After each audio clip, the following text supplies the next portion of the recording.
Hi Aquarius, thank you for joining me for your 2018 Year Ahead Tarot Scope. I'll be providing astrological data throughout this reading, and at the end I'll be drawing an animal totem card for you as well as an angel card for the year. I'm drawing 12 cards, one for each month of the year, and let's see what comes up for Aquarius Sun, Aquarius Rising, and Aquarius Moon. Please feel free to watch all three of those forecasts for your dose of the cosmos. First card, January. The Sun. Lovely. Second card, Three of Swords. Not exactly what I was expecting, but we are in eclipse season, so we'll get to this. March, Ace of Cups, back on the upswing again. April, Three of Cups. May, Queen of Coins. June, Eight of Cups reversed. Let's draw the second half of the year.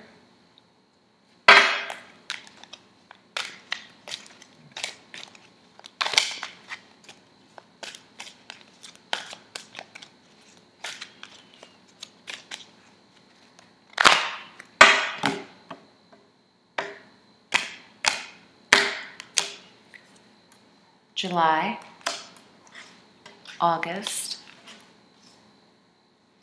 September, October, November, and December.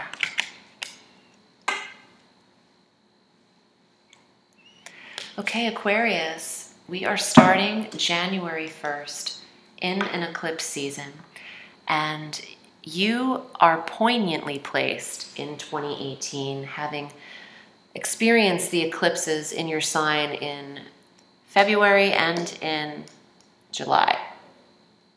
So, starting on the 1st, the Sun is success, and we have our full moon in Cancer on the 1st of January at 11 degrees of Cancer in your 6th house of health and well-being and work.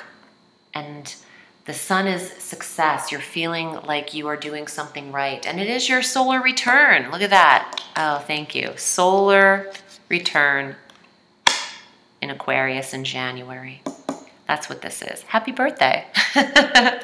So, this is your month to shine and take advantage of it, because I'm not really into the next card, but I also want to say on the 31st of January, the full moon total lunar eclipse at 11 degrees of Leo in your 7th house of marriage is what's occurring. And a lot of you could be getting engaged. But heading into February, the 15th, you have your new moon solar eclipse in your 1st house at 27 degrees of Aquarius. And this causes you upheaval here. The Three of Swords is discontentment, heartache, and delay.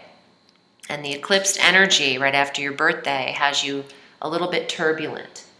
February is a rocky month, and if you're in relationship, you could see some things dismantle that aren't healthy for you. If you are not in relationship, it's not the month to get involved. Even though there's a new moon energy, you're personally being eclipsed, your body, the self, your reaction to things, the ego. And it's best to kind of discern your connections and step out of them in February before committing. March is a different story. I'm in love with January, I'm in love with March, I love April, I love May. I even don't mind this because you're turning your back on something. But the Ace of Cups, this is an initiator card in an initiator month of spring, the equinox. We have some retrogrades in March. On the 8th, Jupiter retrogrades in Scorpio in your 10th house of career. But then you also have a Mercury retrograde, our first of 2018, on the 22nd of March. Mercury retrogrades in Aries in your 3rd house of communications. Some of you are hearing from loves from the past.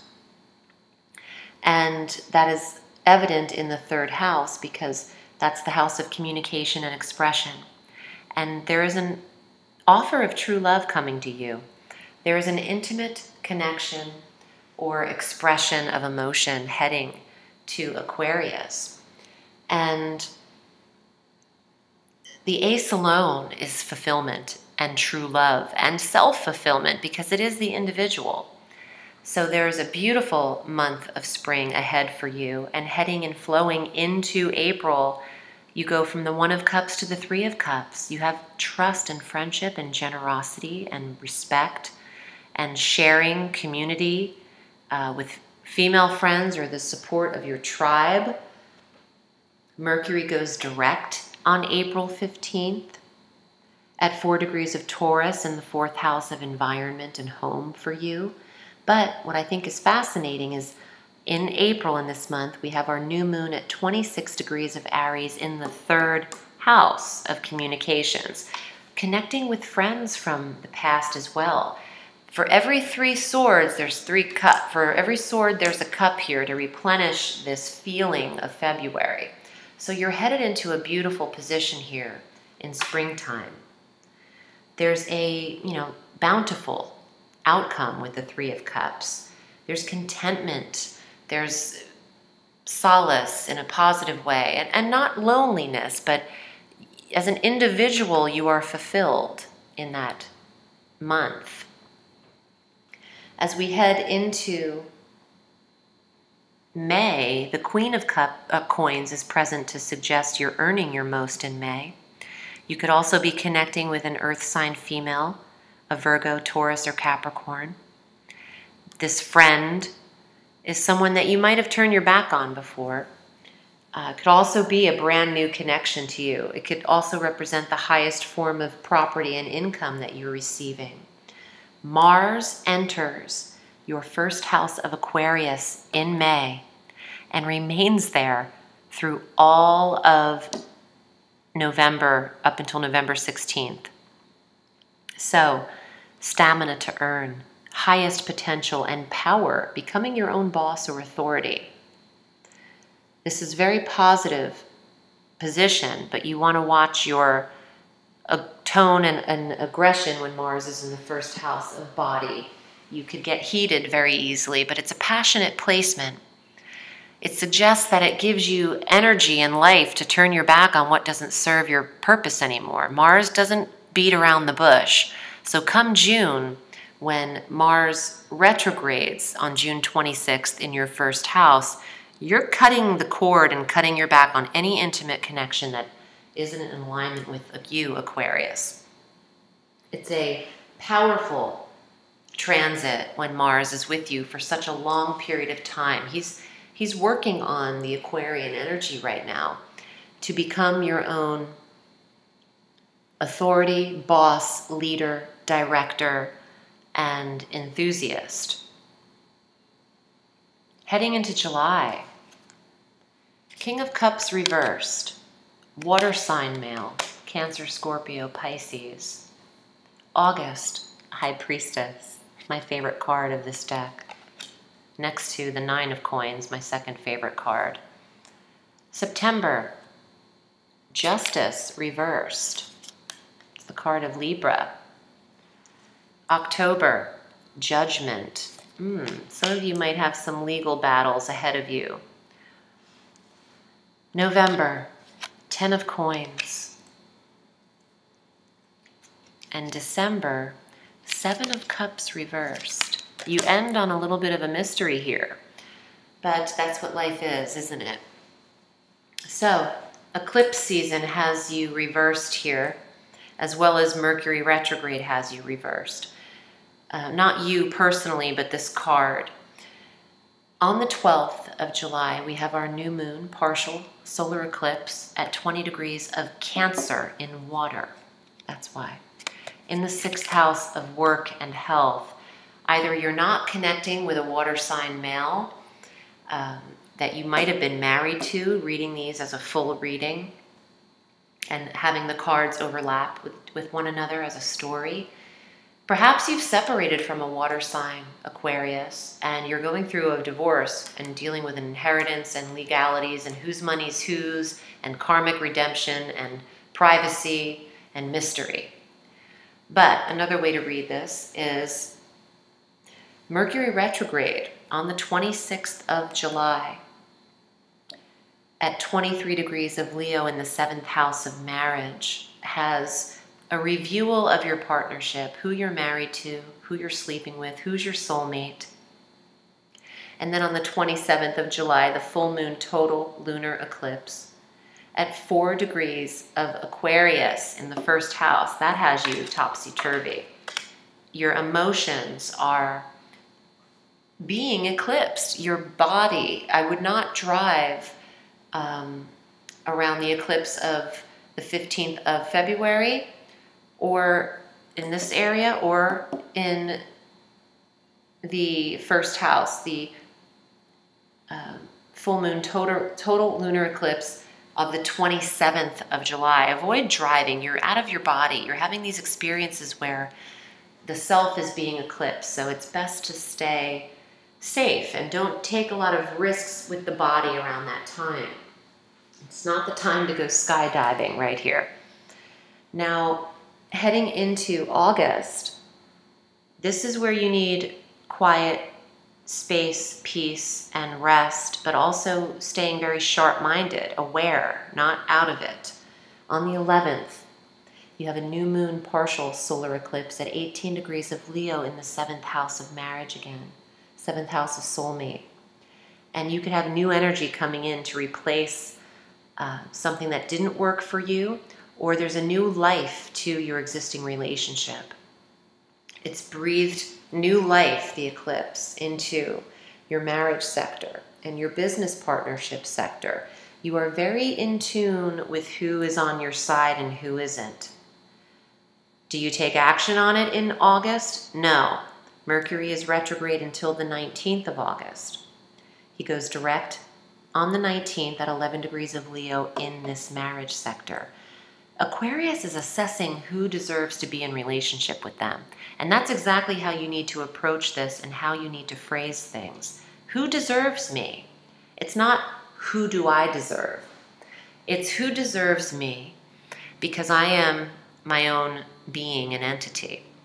Heading into September, you have justice reversed. Now, if you are in a pending legal situation, there could be delays around the outcome if it's lasting you, all of this time. Some of you have settled legal situations prior to this energy, but around the time of September, you feel like you need redemption, or there needs to be some kind of reward, or things aren't feeling as fair to you. There could also be an upset with a Libra in your life in the month of September. Again, applying very differently for all of you, as you all can't be going through the same experience. Feel free to book a private reading with me where you get your own personal messages. Now, going into October, there's a bit of karmic redemption here. With this combination, this is karma, baby. This is karma chameleon. Judgment is saying, what have I learned? Who deserves me again? And am I staying in situations that aren't healthy for me? Is there a better family situation for me? This might not be cutting the cake anymore for you, is what I'm hearing. Cutting the cake, that's funny. Judgment, it's on its own, in its own right, is what I'm being told to say. Judgment and justice in their own right together mean some type of unfolding.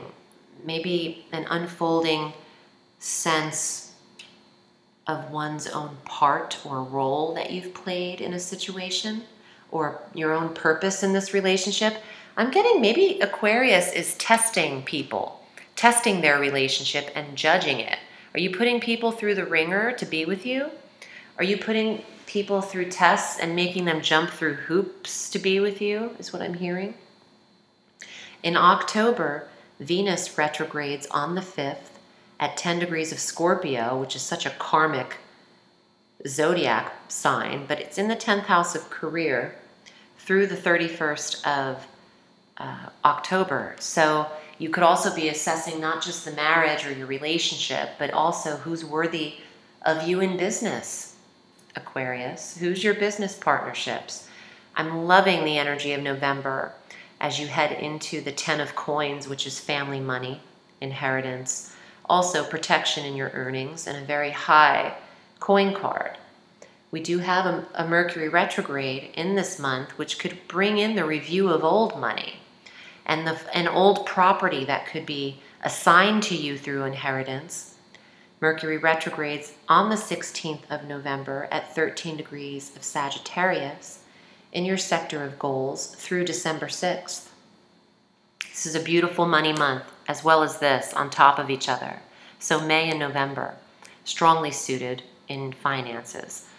Closing the month on some nebulous energy, not surprising though, full moon in Cancer, in water, which is what the chalices, the cups are, 0 degrees.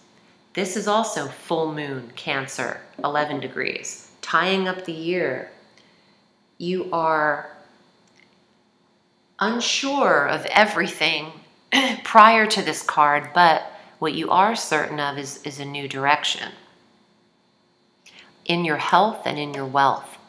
You've learned something in work here, and through the help and support of trusted comrades, friends, and benefactors, I'm hearing, you can move forward accordingly. You have a good position in your work, and not everything can be laid out in front of you. I'm hearing that there needs to be some mystery, ending the month on mystery for Aquarius.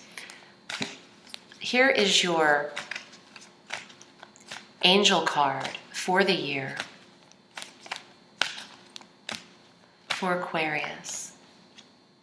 Rosetta, you have a gift for working with young people, and your divine purpose involves helping, teaching, or parenting children. Well, these could also be 3 children, 3 of Cups. In addition to friendship and support, you have 3 females here, and it could be your daughters.